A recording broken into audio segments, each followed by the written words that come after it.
Peter Tatchell. There's a film about you out recently called Hating Peter Tatchell. What is it about your story, your career, that you think made a good film? Well, the film came about because the director, Christopher Amos, when he was doing the research, was astonished to discover the level of hate and vitriol against me. Mostly, of course, by supporters of various tyrants and bigots that I've challenged over the years. So that's how the name came about. It was basically Chris's work.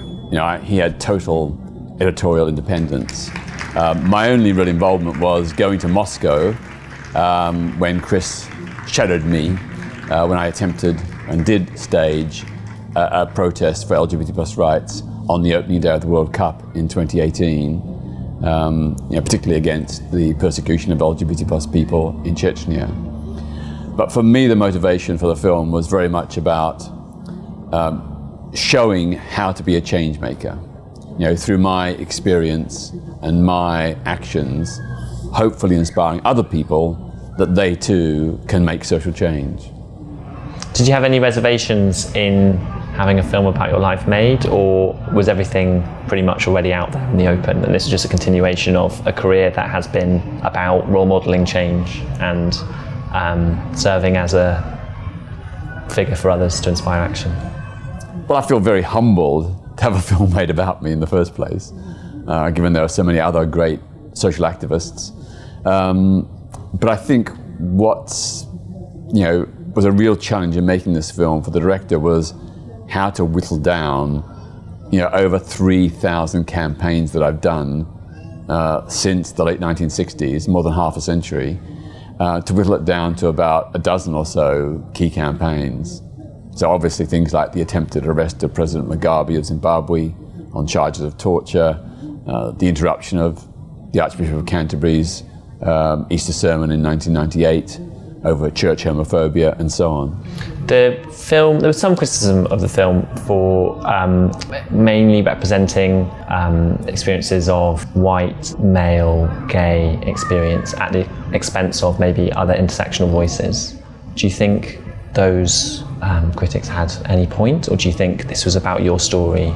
Well, inevitably, if it's a film about me, it's going to be looking at my involvement in various campaigns, but I think you got a very strong flavour during the film that I was one of many involved in a campaign. So going back to the late 1960s, my involvement in the campaign against the Vietnam War and for the rights of Indigenous Black Australians was very much in collaboration with others.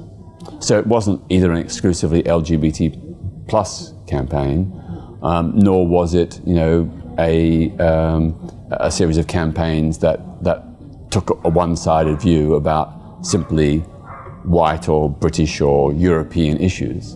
The LGBT+ movement in recent years has been seen maybe to be a bit more divided. Do you think that's an accurate reflection of what's actually happening, or has there always been divisions and that's just something that's come more into light recently? Well, there certainly are divisions and always have been divisions in every social movement. What concerns me is when those divisions become sectarian, when they become abusive, when they're more focused on fighting each other rather than fighting the main enemy. And we have to battle against the huge prejudice faced by LGBT+ people, less so now in Britain than before, but it's still there. The huge spike in homophobic, biphobic and transphobic hate crimes is very worrying. But more particularly, the global struggle of LGBT+ people around the world. And I think that internationalism is so fundamental that we cannot remain content while any queer person anywhere in the world is being oppressed and disadvantaged. And so for me, even right back to the late 1960s, whereas others are very much focusing on the situation here in Britain, I always had an internationalist perspective. This was a global fight. So I remember in 1971 organizing a campaign against Cuba's roundup and incarceration in labor camps of LGBT+ people, which was very controversial because I was on the left, but I don't brook, neither left-wing nor right-wing homophobia. You were selected as a candidate for Labour in Bermondsey in the early 80s. Do you ever think about how things might have panned out differently if you'd become a Member of Parliament and been on the Labour benches?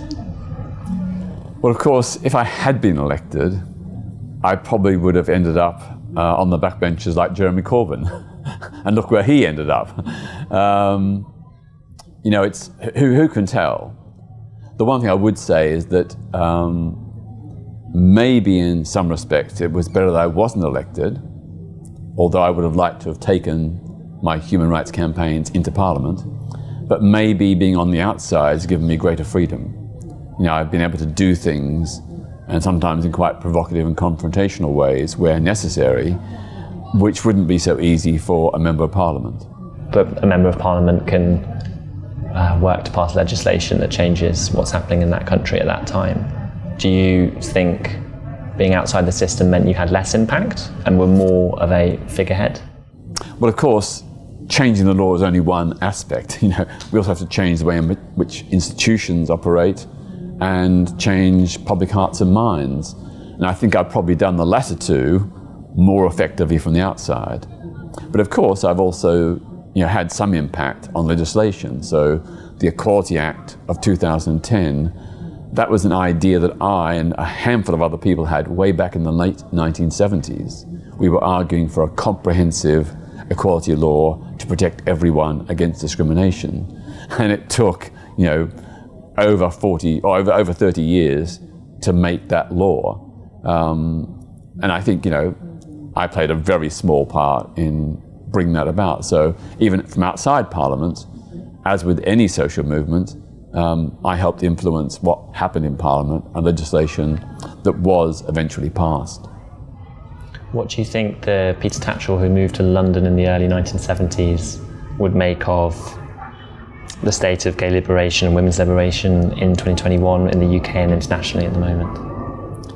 Well, I can remember in 1969, at the age of 17, when I first came out, when I first realised I was gay and came out, in my hometown of Melbourne, Australia, there was no LGBT plus movement, not even any council organisations or switchboards, absolutely nothing.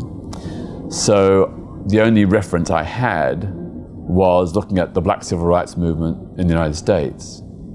And I can remember thinking in my mind as a rather ill-educated 17-year-old, if black people are an oppressed minority who deserve equal rights, then the same applies to LGBT plus people. And that was, looking back, that was quite an early conception, because the idea of gay people as an oppressed minority deserving equal rights was, I'd never heard it before, and it only really began to evolve later on in the 1970s. I also remember, again based on studying the Black Civil Rights Movement, calculating that it would probably take about 50 years to win LGBT plus equality in Western countries like Australia, Britain, and the United States. That was a speculative guesstimate, but it's more or less turned out to be right. So, chance and good luck, I guess. What does the work that you do and that your foundation does focus on in the next 10, 15, 20 years? Well, I've always championed unpopular causes. Choosing causes that others are not focusing on, or that perhaps don't have the same level of public support or understanding. So, internationally, I've done a lot of work supporting the oppressed Arab minority in Iran, the Ahwazi Arabs, who were annexed by Iran in the 1920s and have been under occupation ever since. Likewise, the people of Balochistan, who were annexed by Pakistan in 1948, and the people of West Papua, who were annexed by Indonesia in the 1960s. These are national liberation struggles that are pretty much below the radar. There's almost no one else on the left who's championing those causes. So that's why I choose to focus on them, because very few other voices are supporting them. Here in Britain, one of my great issues, or a number of great issues, include voting reform. It's absolutely outrageous that here in Britain, no political party has won a majority of the public vote since 1931. Every single government has been a minority one, including, of course, Boris Johnson's election victory in 2019. He won less than 44% of the vote, yet the Tories ended up with 56% of the seats and an 80-seat majority. That is not democracy. The majority of people did not want the Tories.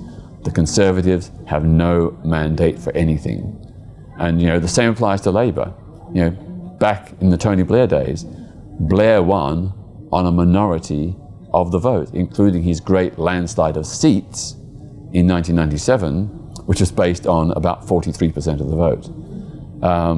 So that's an issue that's very close to my heart, and it's becoming more popular. But when I began campaigning for it back in the 1980s, there was almost nobody on the left who would support it. Labour was, and to some extent still is, very tribalist. The idea of, not being able to secure a majority, which of course PR means, PR means you can only get a majority of seats if you get a majority of votes. A lot of Labour people are still very resistant to that. Another issue I've championed is economic democracy. We all expect political democracy, but which virtually no one is campaigning for economic democracy. We live in Britain in an economic dictatorship where all the votes are held by major shareholders, investment companies, directors and managers. The ordinary people who work in both private and public institutions have no say. That is a form of dictatorship. And I think if we talk about democracy, we have to extend it to all realms of life, including and very crucially the economy. And the final issue I would flag up is, of course, the importance of free speech, the right to say what you think and believe. Now, of course, that does not include the right to incite violence or to make false damaging allegations against someone, or indeed to engage in harassment, intimidation, threats or menaces. But I think in a free and open society, we have to allow for the fact that people may say things that are offensive. There's nothing in any human rights law which says you cannot cause offense, that causing offense is a crime. So, for example, when it comes to homophobic street preachers, Christians who stand on street corners preaching against homosexuality, obviously I totally disagree with them. I support protest against them, but I don't think they should be arrested and treated as criminals. They have a right to their opinion, and we have a right to challenge and change it. Progress comes by challenging bigoted ideas, not by banning them. We have to change people's hearts and minds to show why a bigoted opinion is wrong. Simply no platforming someone or banning them from speaking doesn't make their ideas go away. They just fester. The best way to deal with bad ideas is with good ideas. Across all those different areas, it seems like if there's a thread, it's giving a voice to people who are voiceless, in different contexts. Why has that been your life's mission, purpose? Well, people often ask me what my motives are, and they're very simple, and some may even say corny. I love other people. I love freedom, justice, equality. I want to see a world where all of us can have a free and equal place. I put my feet in the shoes of others, and think that if I was suffering an injustice, I would want someone to help me. So therefore, I have a moral, ethical duty to do what I can to help others, to work with them, to amplify their voices, to empower them, to give expression to the fight they're undertaking. So, for example, Jeremy Bamber has been in prison for 36 years over the killing of 5 family members at White House Farm in 1985. Now, I don't know whether Jeremy Bamber is innocent or guilty, but looking into his case, I know he never got a fair trial. Masses of evidence was suppressed by the police, never given to the defense. at the time of his trial, and indeed in his subsequent appeals against conviction. Now, I put myself in his position. If that was me, I'd want someone to stand up and speak for me. So that's why I do it. I think we overcome injustice by having allies and voices to support those who are getting a raw deal or who are victims of miscarriages of justice or discrimination. Solidarity is so important. Standing with others. If we all stand with each other, we are together stronger, and we can overcome injustices and inequalities.